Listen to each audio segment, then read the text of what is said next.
चारों तरफ ऊंचे ऊंचे पहाड़ फैले हुए थे। पहाड़ों की चोटियों से उतरता घना कोहरा पूरे गांव जाखोल को अपने अंदर निकल चुका था। अमावस्या की वो काली रात इतनी डरावनी लग रही थी, मानो आसमान ने गांव से चांद ने छीन ली हो। जाखोल गांव में उस रात अजीब सा सन्नाटा पसरा हुआ था। गांव की गलियां सूनी पड़ी थी। यहाँ तक कि गांव का एक भी कुत्ता बाहर दिखाई नहीं दे रहा था। जाखोल के लोग इस रात से कांपते थे, क्योंकि गांव में बरसों से एक खौफनाक बात कही जाती थी। अमावस्या की रात अगर कोई 3 बार दरवाजा खटखटाए तो भूल कर भी दरवाजा मत खोलना। गांव के पुराने लकड़ी के घर में लालटेन जल रही थी। घर के अंदर बलराम नाम का एक जवान लड़का मोटी शाल ओढ़े हाथ में लालटेन पकड़े कहीं जाने की तैयारी कर रहा था। बलराम, तू कहाँ जा रहा है बेटा? माँ, आजकल खेत में जंगली जानवर घूम रहे हैं। फसल पूरी तरह से पक चुकी है। 1-2 दिन बाद काटनी भी है। मुझे डर है कि कहीं जानवर फसल खराब न कर दे। इसलिए आज रात में खेत नहीं सोऊंगा। बलराम की बात सुनते ही उसकी माँ के चेहरे का रंग उड़ गया। पागल हो गया है क्या? आज अमावस्या की रात है। तू अच्छी तरह जानता है आज की रात गांव का कोई आदमी घर से बाहर नहीं निकलता। बलराम जोर से हंसने लगा। अरे माँ, बचपन से सुनता आ रहा हूँ कि अमावस्या की रात हमारे गांव में कोई चुड़ैल या डायन लंबा घूंघट डालकर घूमती है और वो हर घर में 3 बार दस्तक देती है। जो भी दरवाजा खोल दे वो उसे मार देती है। अब तो मुझे ये कहानी सुनकर हंसी आने लगी है। मुझे तो लगता है गांव में किसी ने जानबूझकर ये डर फैला रखा है। अमावस्या की रात कोई आदमी मजे लेने के लिए घर जाकर दस्तक देता होगा और गांव वाले डर जाते होंगे। बलराम अभी अपनी बात पूरी भी नहीं कर पाया था कि तभी ठक ठक ठक ठक ठक ठक अचानक घर की कुंडी खटखटाने की आवाज गूंजी। आवाज सुनते ही बलराम चुप हो गया। उसकी माँ की आंखों में डर उतरने लगा। कुछ पल तक घर के अंदर मौत जैसा सन्नाटा छाया रहा। फिर दोबारा ठक ठक ठक ठक ठक ठक। इस बार आवाज पहले से ज्यादा भारी और डरावनी थी। बलराम धीरे धीरे दरवाजे की ओर बढ़ता है। बलराम, दरवाजा खोलने की गलती मत करना। तभी तीसरी बार कुंडी खटखटाई गई। बलराम ने झटके से अपनी माँ का हाथ छुड़ाया और तेजी से दरवाजा खोल दिया। बाहर घना कोहरा फैला हुआ था। घर से कुछ दूरी पर एक औरत खड़ी थी। उसने लंबा घूंघट डाल रखा था। उसके पैरों में भारी पायलें थी जो ठंडी हवा के साथ धीमे धीमे छनक रही थी। कौन हो तुम? तभी बलराम के कानों में एक भारी और सड़ी हुई आवाज गूंजी। अगर मेरे पैर देख लेता तो ये सवाल नहीं करता। बलराम की नजर जैसे उसके पैरों पर गई, उसके डर से रोंगटे खड़े हो गए, क्योंकि उस औरत के पैर उल्टे थे। तभी तेज हवा का एक भयानक झोंका उठा। हवा घूंघट वाली स्त्री से टकराई और उसका घूंघट धीरे धीरे ऊपर गया। बलराम की आंखें फटी की फटी रह गई। घूंघट के अंदर एक औरत का भयानक चेहरा था।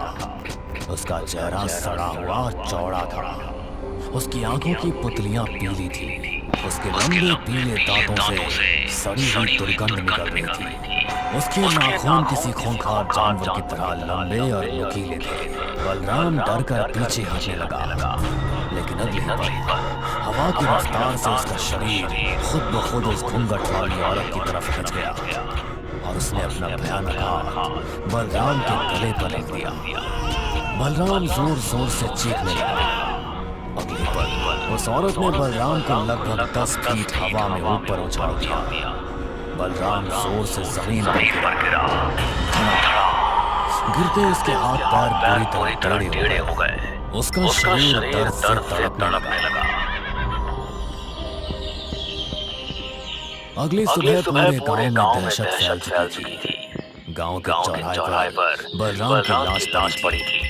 गांव के लोग दूर खड़े कांपती हुई नजरों से उसकी लाश को देख रहे थे। बलराम की माँ अपने बेटे की लाश से लिपटकर फूट फूट कर रो रही थी।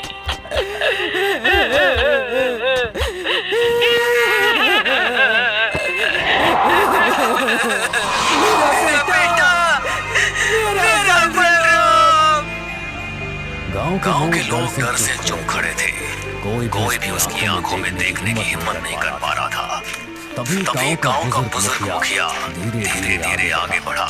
उसके चेहरे पर दुख से ज्यादा डर दिखाई दे रहा था। तुमने अपने बेटे को समझाया क्यों नहीं? उसे दरवाजा नहीं खोलना चाहिए था। बहुत समझाया था मुखिया जी, लेकिन आजकल की पीढ़ी तो आप जानती ही है, बुजुर्गों की बातों को मजाक समझती है। मुखिया ने धीरे धीरे बलराम की लाश की ओर देखा। इसे भी नहीं पता होगा कि अपनी भूल की इतनी बड़ी कीमत चुकानी पड़ेगी। तभी अचानक दूर से मोटरसाइकिल की आवाज सुनाई दी।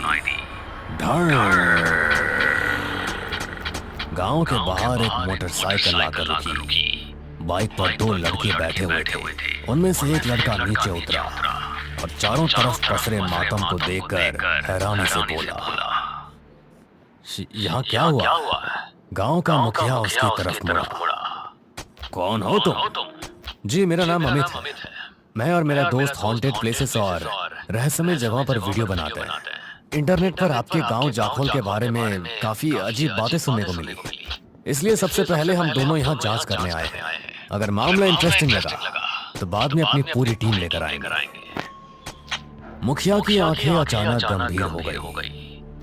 तो फिर इस लाश को देख लो, सब पता चल जाएगा कि जाखोल गांव की डरावनी कथाएं सच है या झूठ।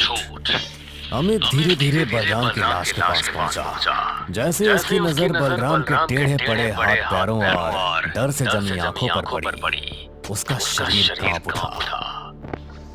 इसे किसने मारा? मुखिया ने डरावनी आवाज में जवाब दिया, उसी ने जो हर अमावस्या की रात हमारे गांव के हर घर के दरवाजे पर 3 बार दस्तक देती है और गलती से अगर कोई दरवाजा खोल दे उसे मार डालती है। अमित की आंखों में डर उतरने लगा। कौन है वो? चुड़ैल है, डायन है या पिशाचिनी, कोई नहीं जानता। बस इतना जानते हैं उसके पैर उल्टे हैं, उसके नाखून जानवरों जैसे हैं और उसका चेहरा इतना भयानक है कि शब्दों में बताया नहीं जा सकता। अमित के चेहरे का रंग उड़ चुका था। लेकिन आपने कभी ये जानने की कोशिश नहीं की कि आपके गांव में ऐसा क्यों होता है? मुखिया कुछ पल चुप रहा। ठंडी हवा बहने लगी। इसके पीछे 50 साल पुरानी घटना जुड़ी हुई है, लेकिन अभी तुम्हें बताने का सही समय नहीं है। हमारे गांव में गम का माहौल है, यहाँ से चले जाओ।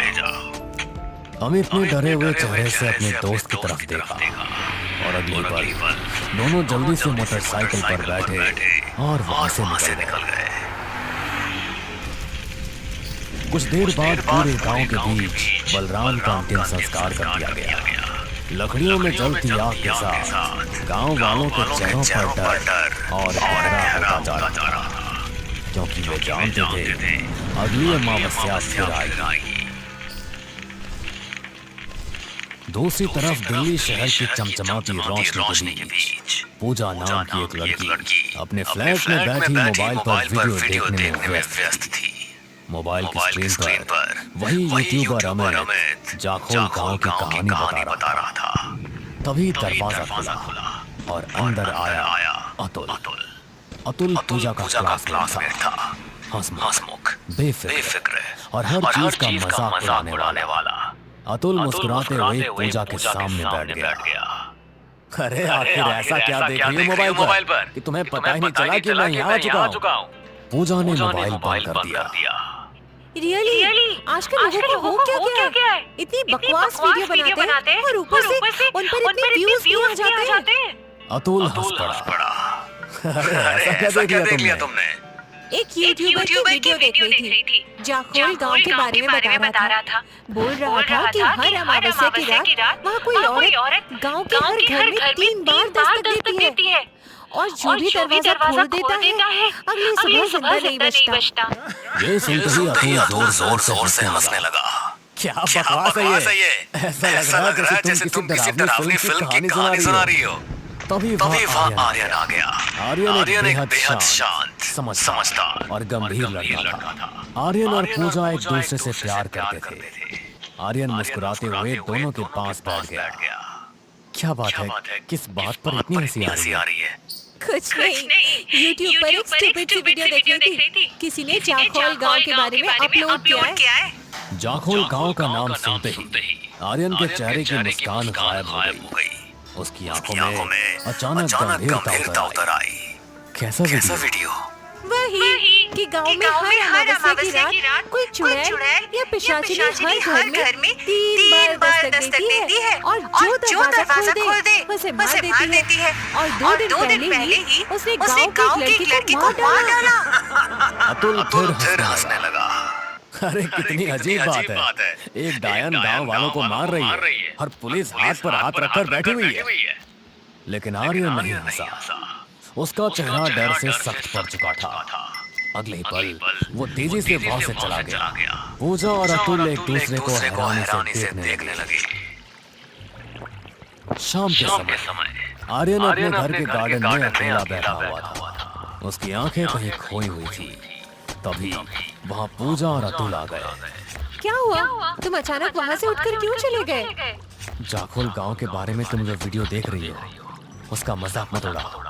तुम शायद नहीं जानती, मैं उसी गांव का रहने वाला हूँ। ये सुनते ही अतुल चौंक गया।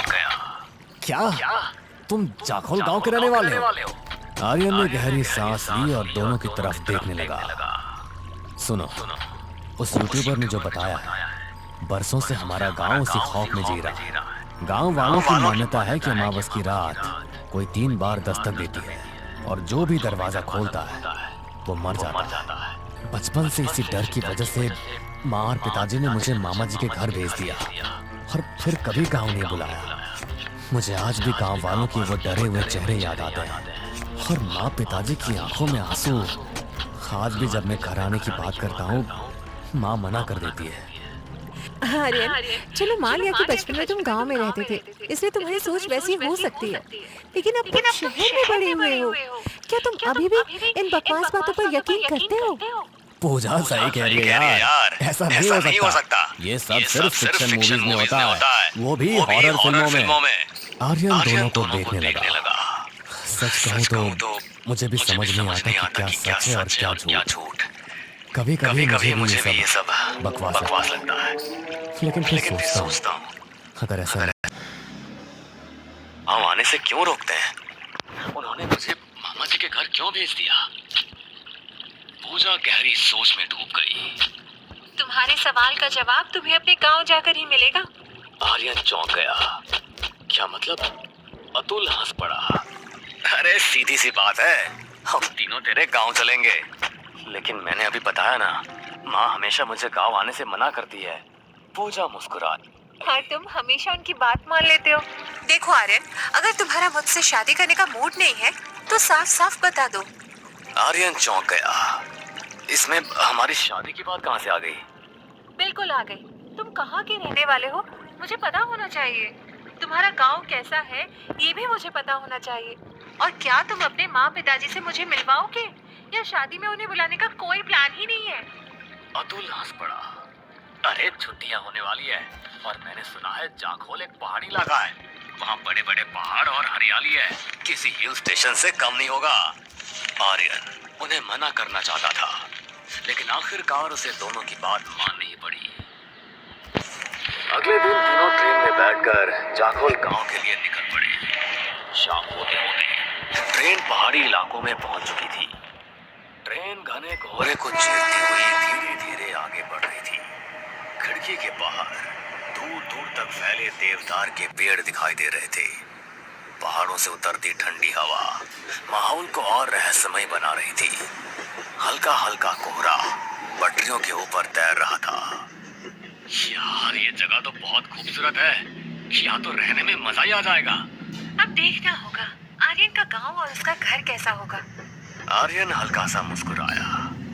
स्टेशन से घर ज्यादा दूर नहीं है, हम लोग पैदल ही चलेंगे। तीनों धीरे धीरे गांव की तरफ बढ़ने लगे। रास्ते के दोनों तरफ घने देवदार के पेड़ खड़े थे।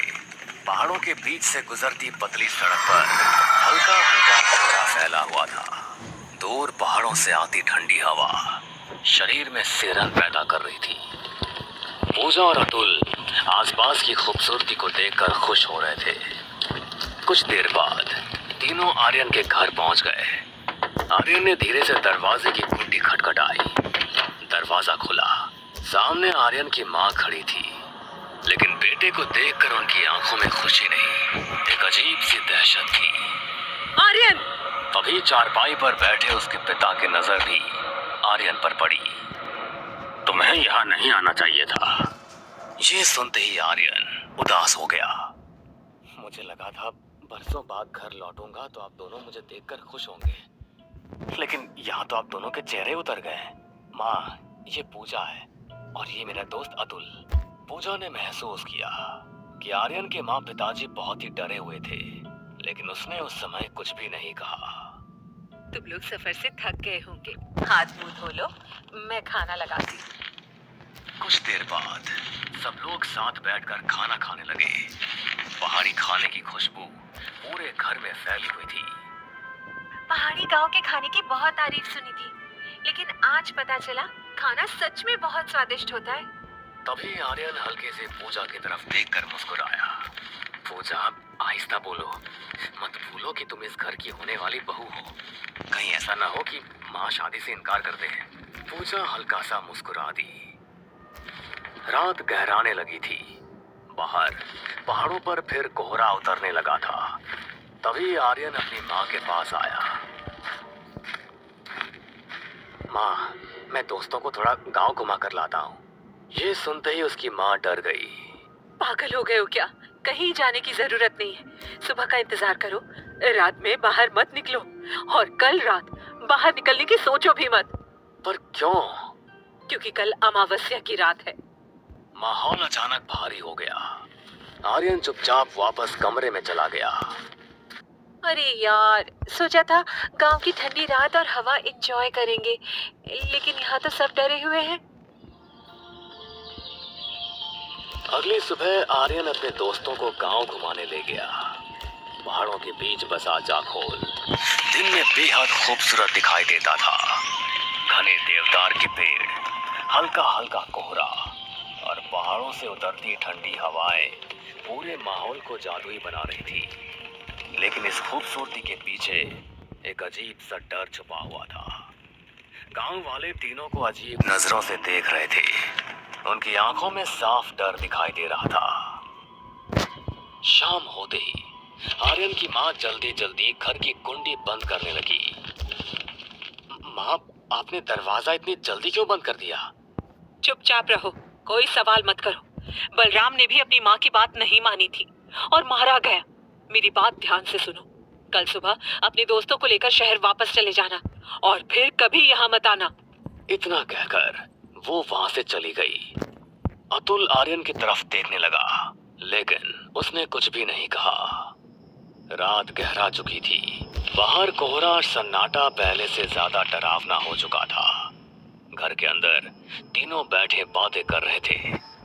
तभी ठक ठक ठक, अचानक दरवाजे पर दस्तक हुई। पूजा चौंक गई। इतनी रात में कौन हो सकता है? फिर दोबारा ठक ठक ठक। इस बार आवाज पहले से भारी था। फिर तीसरी बार ठक ठक ठक। अचानक अतुल के चेहरे का भाव बदल गया। आज दरवाजा खोलकर तुम्हारे गांव वालों का डर खत्म ही कर देते हैं। और वो तेजी से दरवाजे की तरफ बढ़ने लगा। आर्यन की माँ कांप उठी। बेटा, दरवाजा मत खोलना। लेकिन अगले ही पल अतुल दरवाजा खोल चुका था।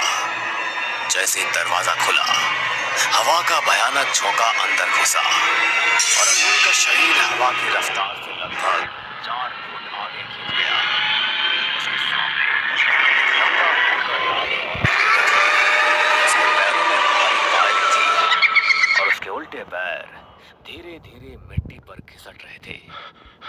पूजा की चीख निकल गई। तभी घूंघट वाली स्त्री की गर्दन धीरे धीरे ऊपर उठी और उसके घूंघट के अंदर से दो पीली आंखें चमकने लगी। अगले पल अतुल का शरीर हवा में ऊपर उठने लगा। अतुल! आर्यन उसे पकड़ने दौड़ा, लेकिन तभी अचानक घर की लालटेन बुझ गई। पूरा घर अंधेरे में डूब गया और उसी अंधेरे में अतुल की दर्दनाक चीख गूंजी। बचाओ! क्या अतुल जिंदा बच पाएगा? आखिर कौन थी वो घूंघट वाली स्त्री? क्यों वो हर अमावस्या की रात 3 बार दस्तक देती थी? और जाखोल गांव के 50 साल पुराने रहस्य का उससे क्या संबंध था? इन सभी सवालों के जवाब जानने के लिए हमारे साथ जुड़े रहिए इस कहानी के अगले भाग में।